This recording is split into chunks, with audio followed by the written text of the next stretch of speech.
know, you come from a long line of coaches. Your dad's a coach, you're a coach, your brother's a coach, kids are coaches. What does that mean, that profession, to be a coach that you're doing, you know, for a lifetime?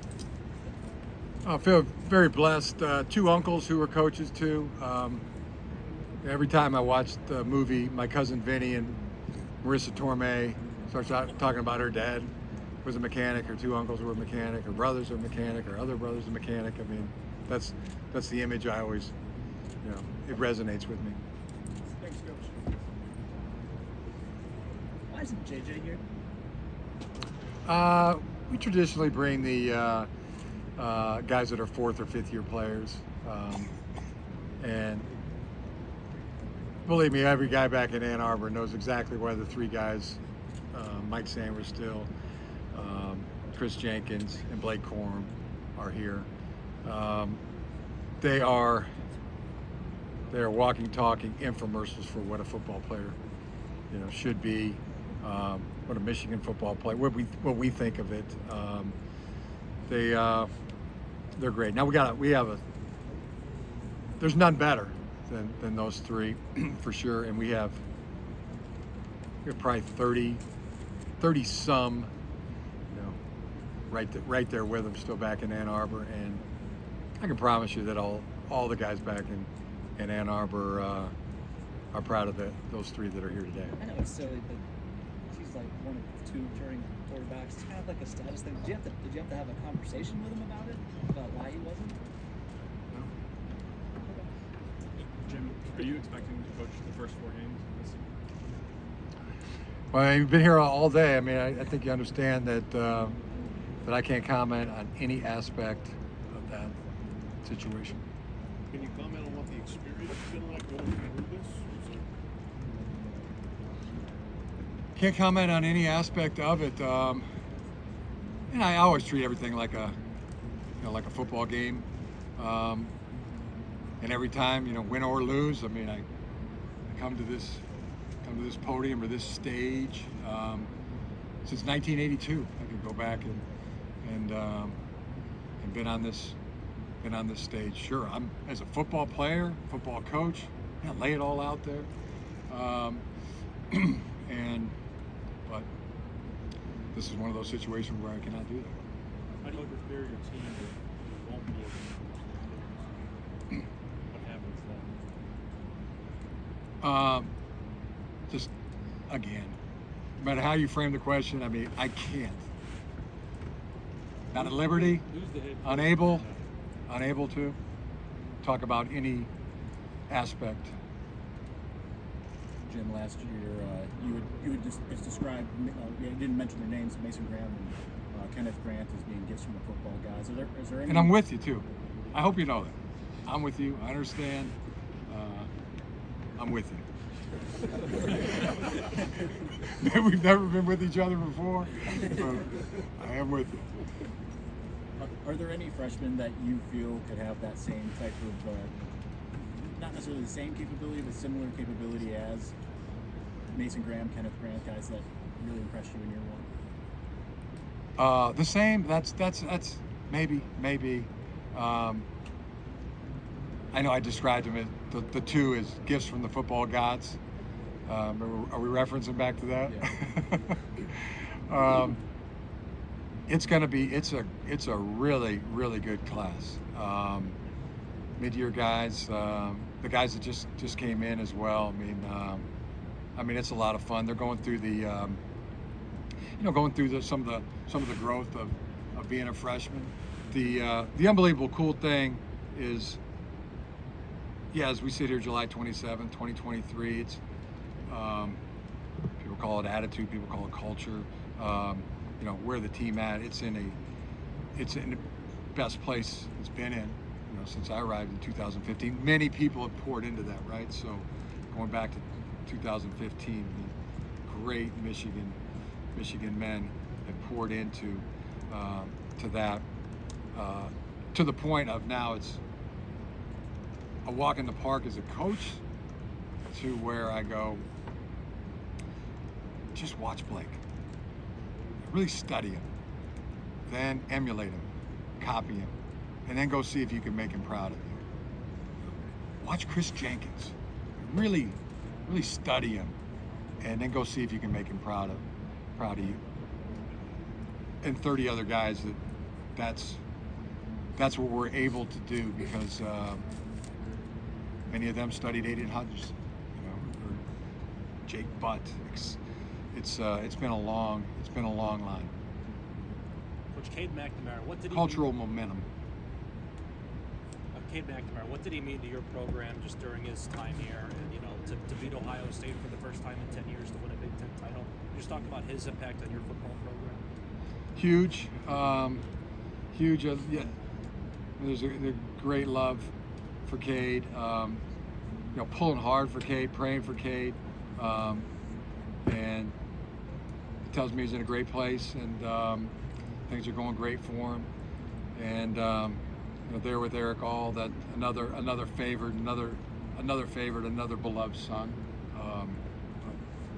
Cade to all of us. I mean, we go back a long way, and there's somebody that went into a game in 2020. We were down 17 points, and it just started bringing us back. I mean, right from the minute he went into the game, got a big hit right before halftime, and then saw the gravel and the gut that he had, and brought our team back for an overtime win, and then took off from there. We beat Ohio State. We won the Big Ten championship. I mean, he would be one of those great Michigan men. And now he's a Hawkeye, but love hasn't changed. Hey Jim, a little off topic. This is the 40th year of the Colts moving from Baltimore to Indianapolis. Mm-hmm. You were a key player in some of the most important teams early on here in Indianapolis. Can you give me some of your thoughts, some of your great memories? Obviously, it puts a big smile. It does. Yeah, warms the cockles of the heart to remember some of those days. Yeah, just hard to put into words. It was, at a time in my life where I had my nose bloodied, coming from a team, coming from Chicago, and then to be welcomed here into this team, this organization. The Horseshoe has a special place in my heart. The teammates too, the coaches, Ted Marchibroda, Lindy Infante, Ron Blackledge, so many of those great guys that have influenced my career. Wouldn't be where I am, without those great men and super teammates. I mean, there was, and I know I've referenced it. I mean, some of the folks here could tell you. I mean, we were talking about our 21 team at Michigan was so similar to our 95 Colts team, where everybody contributed, everybody played a role in the team's success. Everybody was happy for the other guy's success. Very, very cool, very similar. Brings back great memories. Coach Josaiah told us this spring that he felt like he had something to prove coming in. What did he show you in the spring, and what did he prove to you? Yeah, Josaiah Stewart is one of four guys that I would consider a starting edge right now. And it's going to be much like Cade and JJ last year, where we may find out in training camp who the two best are, who the starters are. We may not. That might be something that goes into the season. We may start 2 one game and 2 the other game, and it could be that kind of scenario. You don't know until you know. But he's definitely somebody that, and he does it in a great way, a different way. I mean, he's got this lower pad level. He gets under everybody so fast, he's so quick. I mean, he can really rush the quarterback and in a much even better position than he was in the spring, in terms of knowing the system and knowing his role in the defense. Jim, your team was supposed to visit the U.S. Holocaust Museum on the start of October 1 in Farmington Hills and the U.S. went out. What went into that decision? That was Jordan Acker, one of our regents, had called me up and suggested it, and it's a great idea. Teams always wants to learn and connect, and that was a tremendous opportunity, and we're about it. That's what we're about. We're about getting every opportunity to learn and grow. You have a potential Isaiah Gash on this team, somebody that not maybe a lot of people know about, but come in and help you win a game. Oh yeah, we sure do. And Isaiah is not going to be on the team. He's medically retired. There's going to be. I mean, you look back. I mean, we had nine preferred walk-ons that played in the Ohio State game this past year. Joe Taylor, I mean, had an incredible game against TCU. A lot of guys. Peyton O'Leary, what he showed in the spring, and more. I mean, you start naming names, and some guys think that they're not in that group. There's a lot of guys who have the license and the ability to make a big impact on our team. Jim, you guys added a beat Georgia drill in practice in the spring. Could you kind of explain what it is and why you decided to add it?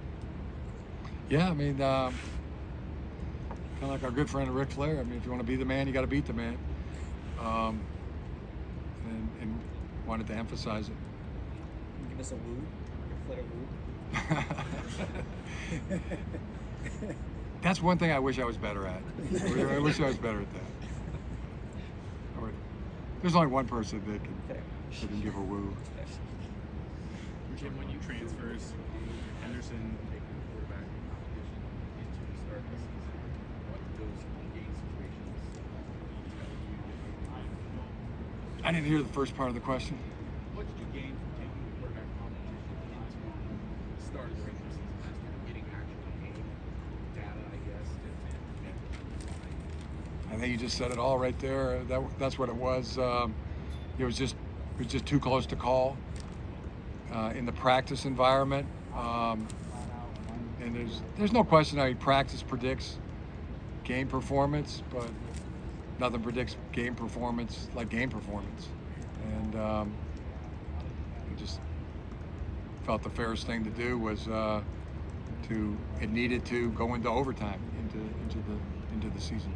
Did the schedule last year allow you to do that? You did that a little bit against the Big Ten opponent. Would that have been tough?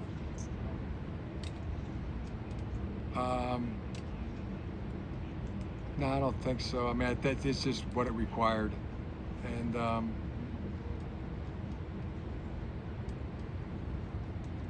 I think it's just more of a. It's really more of a quarterback thing usually. That becomes a big story or a big game, but a big thing, but any position, including the quarterback, I mean, nobody really owns the position. I mean, if you really looked at it, I mean, they're leasing at best, I mean, it's something I understood as a player. I mean, and most everybody else is renting, like leasing would be a month. Like you got 4 games. If you don't do well for 4 games, I mean, somebody else is possibly sitting there that could, pay more rent. I mean, you got to pay the rent. But it's very highlighted at quarterback. But really, that is the nature of football, the beauty of football. That you don't own a position. You gotta earn it. You got to pay the rent every game. When you make that call, though, how much of it is driven by data, and how much of it is driven by just a gut feel that this is now the guy, this is the guy that has whatever it is you're looking for? Yeah, that means as much as can be objective and there's some objective, subjective. I mean, much of it, as much as you possibly can, objective data. I mean, gut feel, I've never been a big fan of that. Somebody says their gut, I had a gut feeling. You sure that wasn't gas? I've just never been a big fan of, making any decisions over gut. gut feeling. Tim, are you concerned? I know you don't want to talk about any of them. Are you concerned about what is hanging out there being a big distraction from preseason camp, etc.? When it comes to your football team, what's hanging out there with you and the NCAA? Yeah. Again, I can't comment on anything that's related to that. But I guess Any- how are you any- going to keep it from being a distraction? I know you're going to get tired of hearing this, but I can't comment on on any aspect. You were talking about the offensive line earlier today. You said you feel like you had 10 starters. Yeah. There are 2 spots that starters are leaving that do have to be filled. I know you brought in Ladarius Henderson and Drake Nugent among them. Do you consider them at that left tackle and center spot right now, or how are they coming along?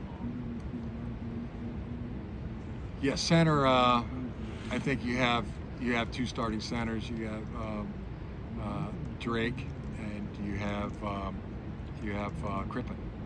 Crippen and Drake. Both are, we think, starting caliber. We even think they're both Big Ten caliber, all Big Ten caliber, possibly even all American caliber. There's an example of who's going to start? We're going to start the best player. How are we going to know who the best player is? They play the best.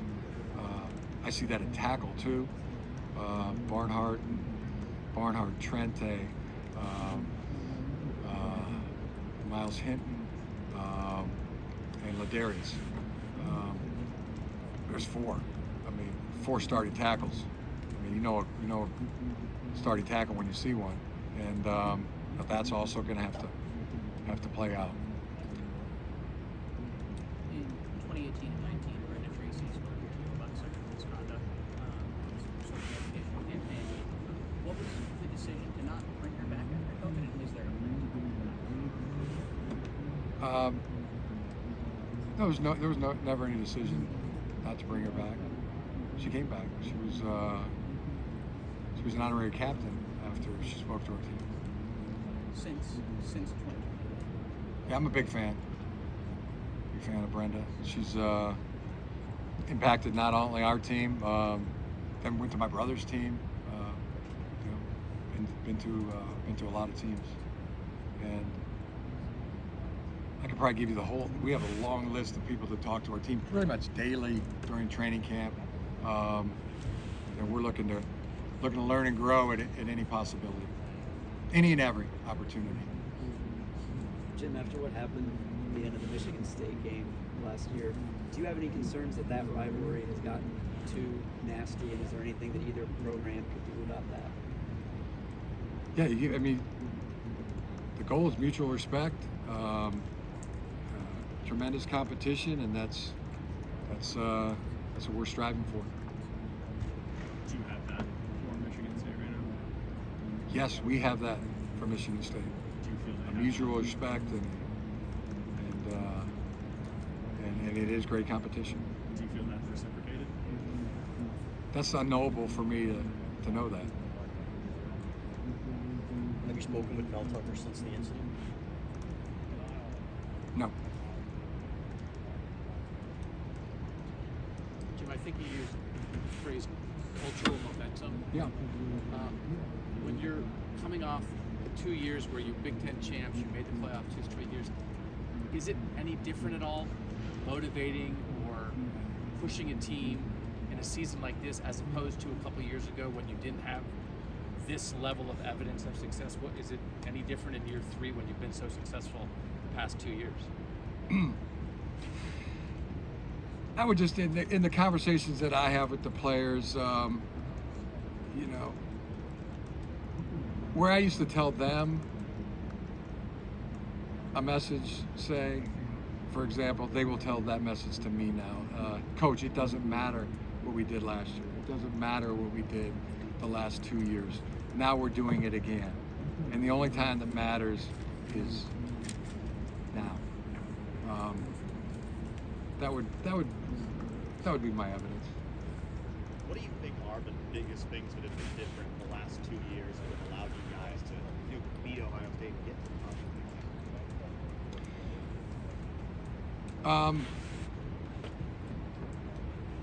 With like a lot of things, a lot of little things that people think are little things or the minutia. I mean, it's really a thousand little things. It's the work. I mean, always, if you ever analyzed it or took it apart, you'd understand that it's the work, the compiled work. I don't think we've spoken to you since Josh Wallace joined the team. Why did you feel the need to bring him on? And what does he add to your quarterback room? He's a really good player. We were really good players were wanting to come to Michigan, and we're going to keep taking really good players as long as we can. He's fine for starting role. Yeah, I would. I predict that. Yeah, that he's got the license and the ability to do that. Jim, is there anything specific to Georgia that you do during the Beat Georgia period? Yeah, I mean, the emphasis is stopping the run and being able to run the ball when the other team knows you're going to run the ball. That's what I really respect about that team, their ability to run the ball when the other team knows they're running the ball, and to be able to stop the run. Jim, much has been made of the Blake Corum's return and first time without numbers, but what is the plan to integrate some freshman running backs and maybe underclassmen into this unit coming up? The plan, I mean, to play the best players.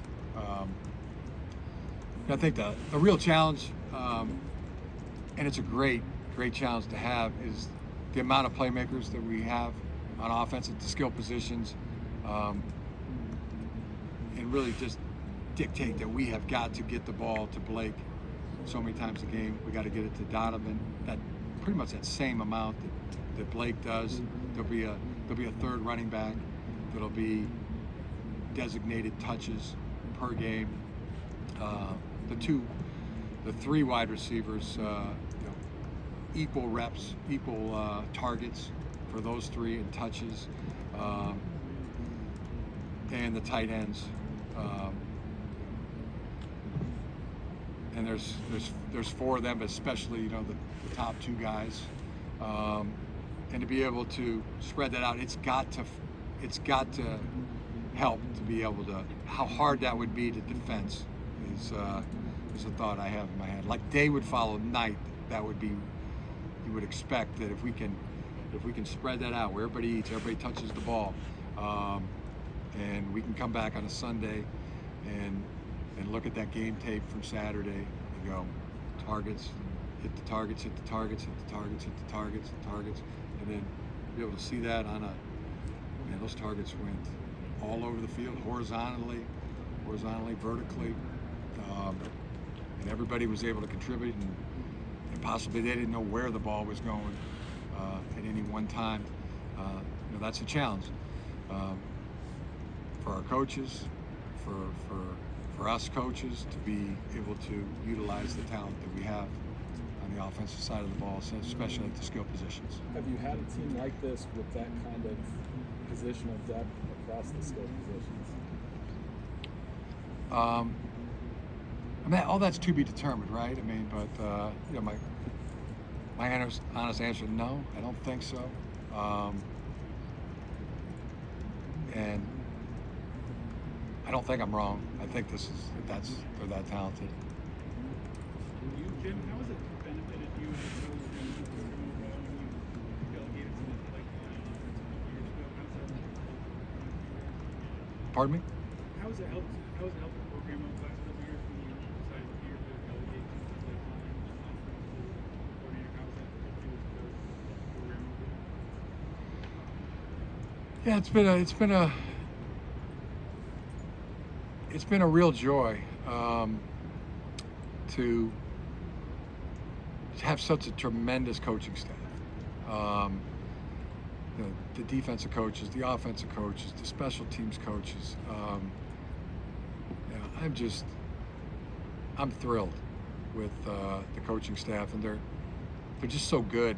They're at a level. People ask me, I was asked the question today, like who are your mentors in football? Who do you talk with? Who do you go to and talk football with? And the answer is I just walk down the hall. I walk down the hall, my own coaches. They're like, the relationship is the same as it is with my brother, who's also a football coach, that I have with the coaches that are on our staff. And when I walk down that hall, every time you hear engagement.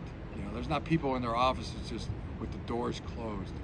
They're together. They're talking football. It's defensive coaches are talking to offensive coaches. Special teams coaches are talking to defensive and offensive coaches. It's back and forth. It's tremendous dialogue. It's a tremendous collaborative environment. What's your scheduling philosophy for like the first month of football season? You're trying to build things out for the team. Day-to-day practice I'm meetings. just talking about like actual games, like that first month of the season. What are you really looking for to build the schedule several years out? So I really haven't built a schedule since I've been at Michigan. I think the last time I had input on a schedule was Stanford, my first couple of years. So you're talking about who we play, right? Yeah. I don't. It's not something I'm involved with. Who we play.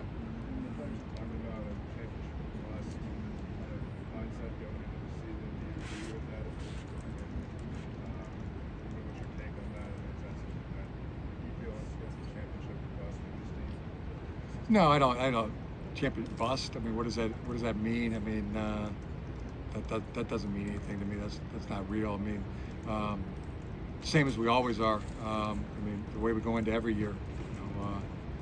Our goals to win the championship, to win the national championship, to beat Michigan State, beat Ohio State, beat Penn State. We have so many good teams that we play. So many football fights.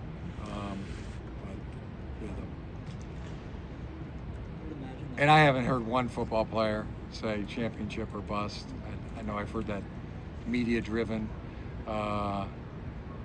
slogan, but that means nothing. That word bust. You made a statement 2 years ago here that you would beat Ohio State or die trying. How confident were you at that? That actually means something, doesn't it? That actually means something. I meant it. The idea, maybe I'm inferring here, but the idea, I think, behind the Beat Georgia drill is it's like a stated goal towards we want to be. Say it again? I think the idea behind the Beat Georgia drill is we want to be the best, the national champions. What is the power of speaking that goal into existence with something like that? Yeah, I think you said it really well. Can you say it back to me? You said it really good. Jim, just to clarify, is that in addition to the Beat Ohio State drill, or does that replace the Beat Ohio State drill? In addition. We compared JJ to Patrick Mahomes and Josh Allen earlier. Yeah. I think he'll embrace that type of lofty. Yeah, as I said, I can repeat all that if you'd like me to. No, I mean, do you think JJ is going to sort of be? Yeah, he's got the physical, athletic attributes, and then all the arm talent, accuracy, velocity, decision making, and intangibles. And he also has what the great ones, in my opinion, have, which is a willingness to do anything for their teammates. When I watch how Patrick Mahomes and he interacts with his teammates, what he says about them, what they say about him, what's Josh Allen, what he says about his teammates, what his teammates say about him. You just know when you see it. It's the same thing I see, with JJ and his teammates. He's willing to do anything for his teammates, and therefore they know that they know what's in another man's heart, and they would follow him. And I have suggested that. I mean, follow JJ anywhere, and I would. Not the type that would be pressured by that. No, I think you were right the first time. He embraced that.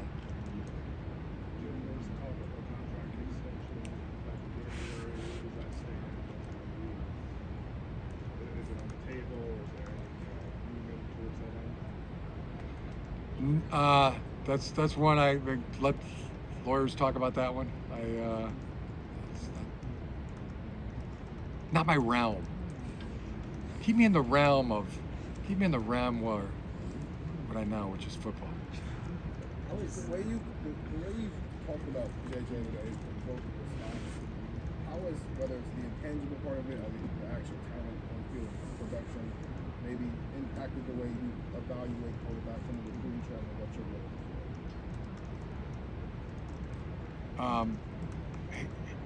Actually, I was thinking about something else unrelated to this. Could you repeat that? So sorry. So sorry. What were you thinking about? Sorry about that. The way impact JJ's had on this program, and how you talked about it both from a talent, arm talent, and athletic ability, but also what he's meant in the locker room. Has that at all impacted how you go about searching for quarterbacks now, and what he's had on that from the recruiting standpoint, what you look for when you're looking for a mission? Yeah, I think that'd be fair. And I've also made the comment. I think JJ's like a once in a generation type of guy at Michigan. For my knowledge of Michigan, football through the last 50, 60 years. But yeah, I'm pretty hopeful that we could strike that lightning again. In those that we recruit and evaluate, and also the 4 youngsters that are on our program that'll be starting camp next week. All 4 right now, I couldn't tell you. Those 4, I don't know who will be the backup quarterback yet. I've watched them all. The great training skill sessions that we have now. Just one of the best things that's come along in a long time to have the coaches be able to work with the players in the summer. They've made some. It's going to be pretty cool when we throw the balls out there for the first day of practice, and to watch who wins that backup job. Tries to fill those shoes of J.J. McCarthy. Lost a couple. This week you could watch the Champions Circle Collective, kind of speak to their work and how it has. Yeah, I think it's coming along. I mean, it's so new. It's a new thing, and I think it's coming along. We're just, love to see what they're doing. Love, how they're attacking it, and they just deserve a pat on the back, I think, too, as well. They're doing a great job.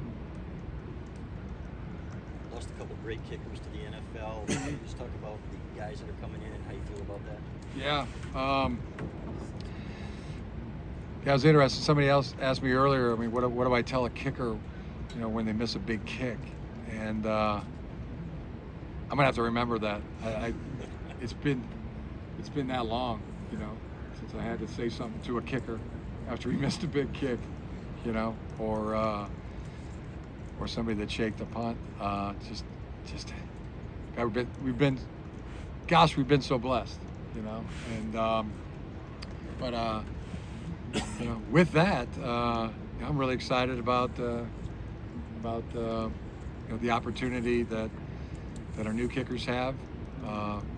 Tommy Doman as a punter, I mean, he's a special talent. I mean, we haven't seen a leg like this since I've been here in Michigan, and I think he's in a great place right now, and attacking everything. Kickers as well. I think right now James has the lead, but throw the balls out there and go from there. What is your confidence level that congressional legislation, or whatever you want to call it, is going to provide the guardrails for the NIL era and stuff, and that NCAA is going to go along with it, or the NCAA is waiting for that, come along? Or what is your confidence that that's actually going to happen? That's an NCAA related question, but not about And NIL is so new. And it was voted 9-0, right? I mean, Supreme Court 9-0. I don't think 9-0, they've had a vote on 9-0 on anything in the last 20 years or 10, maybe. I'm not a student of that realm either, but it's here and it's so new. Like, give it a chance. Give it a chance to work would be my response. And it's here, and do you like where you see it? We don't know if it's broke. Do we know if it's broke yet? And we're already trying to fix it. I mean, it's like the transfer portal. I mean, there are these people that are against it, and you're against something that allows a young man and his family to decide where he wants to go to college and where he wants to continue college, where he may want to go to college next. Why be against that? And the players, their families, they'll tell you. I think if you really studied it, that there's more good there than negative.